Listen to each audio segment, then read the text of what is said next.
Hello साथियों, very good evening. Competition वाला YouTube channel पर आपका स्वागत है। आज हम लोग भारतीय संविधान की अनुसूचियों को याद करेंगे। मात्र 5 मिनट में भारत की जो संविधान की अनुसूचियां हैं उनको याद करेंगे। ऐसे ही महत्वपूर्ण विषय पर मैं वीडियोस बनाता रहता हूं, तो आप इस चैनल पर यदि नए हैं तो चैनल को सब्सक्राइब जरूर कर लीजिएगा। ऐसे प्रश्न अक्सर एग्जाम में पूछे जाते हैं और आज 5 मिनट में हम आज भारतीय संविधान की अनुसूचियों को याद करेंगे। उनके साथ साथ हम एमसीक्यू भी करेंगे। चलिए हम लोग सीधा क्लास को स्टार्ट करते हैं। पहला हमारा है भारतीय संविधान की अनुसूचियां। ठीक है, तो हम लोग आज भारतीय संविधान की अनुसूचियों को देखेंगे। तो इधर है हमारी फर्स्ट अनुसूची, पहली अनुसूची, राज्य और केंद्र शासित प्रदेश। पहली अनुसूची क्या बताती है हमारी? राज्य और केंद्र शासित प्रदेश।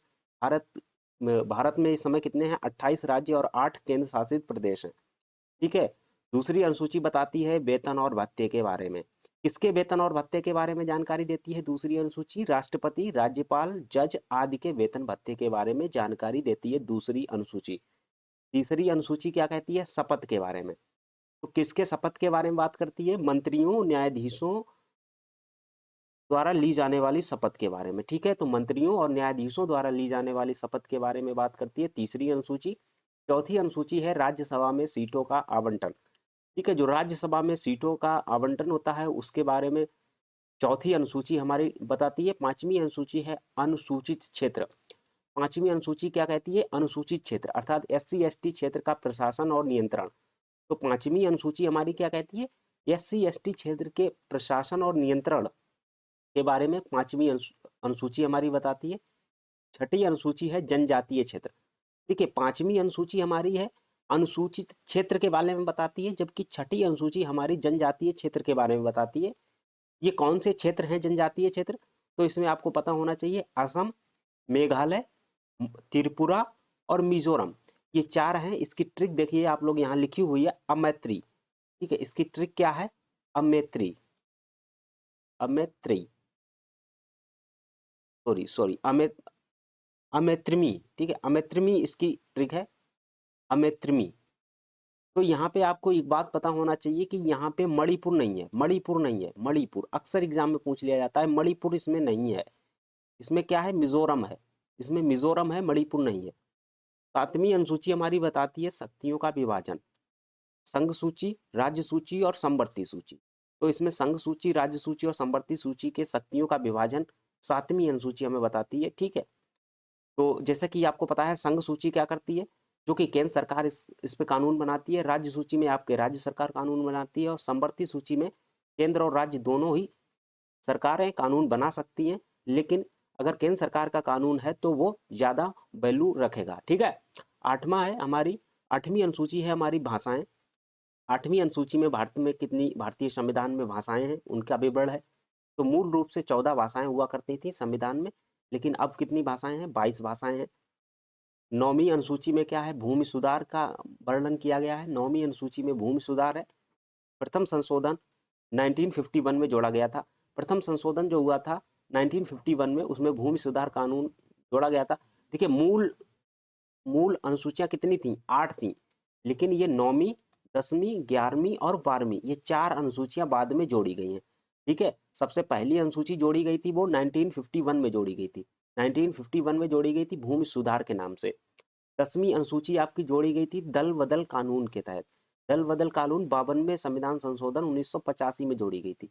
1985 में दल बदल कानून अर्थात 52वें संविधान संशोधन द्वारा जोड़ी गई थी। 11वीं अनुसूची है आपकी पंचायती राज्य से संबंधित। 11वीं अनुसूची आपकी पंचायती राज्य से संबंधित है। 73वें संविधान संशोधन 1992 को जोड़ी गई थी। 73वें संविधान संशोधन 1992 को जोड़ी गई थी, जिसमें 29 विषय हैं। अक्सर एग्जाम में ये क्वेश्चन पूछ लिया जाता है कितने विषय हैं, तो आपको पता होना चाहिए 29 विषय इसमें दिए गए हैं। किसमें? पंचायती राज्य में 29 विषय दिए गए हैं। 12वीं अनुसूची हमारी नगर पालिकाओं को दर्शाती है। 12वीं अनुसूची हमारी नगर पालिकाओं के लिए है, जो कि 74वें संविधान संशोधन द्वारा जोड़ी गई थी। 1992 को जोड़ी गई थी। तब 18 विषय हैं। ठीक है, तो इसमें कितने विषय हैं? 18 विषय हैं। तो आपको पता होना चाहिए ये आपकी अनुसूचियां हैं, 12 अनुसूचियां हैं। तो एक बार मैं फिर से इनको रिवाइज कर देता हूँ। एक बार मैं इसको जल्दी जल्दी से रिवाइज कर देता हूँ। फर्स्ट अनुसूची राज्य और केंद्र शासित प्रदेश के बारे में बताती है, हमारे देश में कितने राज्य और कितने केंद्र शासित प्रदेश हैं। दूसरा, वेतन और भत्तों के बारे में बताती है। देखिए पहले क्षेत्र के बारे में बात होगी, जब क्षेत्र हमारा डिसाइड हो जाएगा तो फिर वेतन और भत्ते के बारे में बात होगी। अब वेतन और भत्ते की जब बात हो जाएगी तो फिर उनसे कहा जाएगा कि आप शपथ लो। तो अब मंत्री और जो राज्यपाल और राष्ट्रपति हैं वो शपथ लेंगे। उसके बाद उनको सीटें बताई जाएंगी, किसमें, राज्यसभा में सीटें बताई जाएंगी। तो चौथे नंबर पे हमारी सीटों का बंटवारा है, किसमें, राज्यसभा में है। पांचवें में हमारा अनुसूचित क्षेत्र है। देखिए अनुसूचित क्षेत्र है, कुछ SC ST क्षेत्र ऐसे हैं जहां पर नियंत्रण और प्रशासन चलाने के लिए अलग ही प्रावधान होते हैं, तो उनका विवरण आपकी अनुसूची नंबर 5 में किया गया है। छठी अनुसूची है आपकी जनजातीय क्षेत्र। जब अनुसूचित क्षेत्र हो जाएगा फिर उसके बाद तुरंत ही उसके बाद आ जाता है जनजातीय क्षेत्र, जो कि छठी अनुसूची का है। इसमें क्या है, एक ट्रिक आप लोग याद रखिएगा, अमैत्रिमी। अमैत्रिमी मतलब होता है असम, मेघालय, त्रिपुरा और मिजोरम। इसमें मणिपुर नहीं है। सातवीं अनुसूची है हमारी शक्तियों का विभाजन। अब जब अनुसूचित जनजाति क्षेत्र हो जाएगा, अब केंद्र और राज्य के बीच में क्या होगा, शक्तियों का विभाजन होगा। तो उसके लिए हमारी 3 अनुसूचियां हैं, कौन कौन सी है, संघ सूची, राज्य सूची और समवर्ती सूची। तो तीनों का यहाँ पे विवरण दिया गया है, किसमें, 7वीं अनुसूची में दिया गया है, अर्थात शक्तियों का विभाजन। 8वीं अनुसूची है हमारी भाषाएं।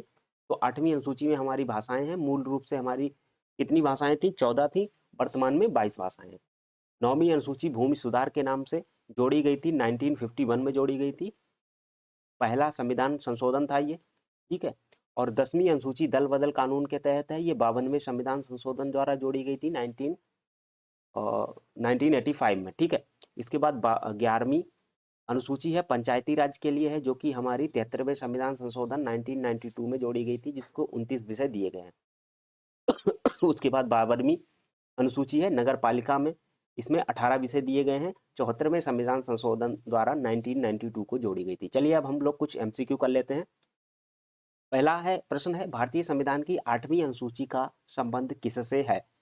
The 8th schedule of the Indian constitution dealt with किससे? तो राज्यसभा की सीटों से, दल बदल कानून से, भाषाओं से, पंचायती राज से। तो हमने अभी आपको बताया 8वीं अनुसूची कितनी इससे संबंधित है, भाषाओं से संबंधित है। 8वीं अनुसूची हमारी भाषाओं से संबंधित है, जिसमें मूल रूप से 14 भाषाएं हुआ करती थी, लेकिन अभी कितनी है, 22 भाषाएं।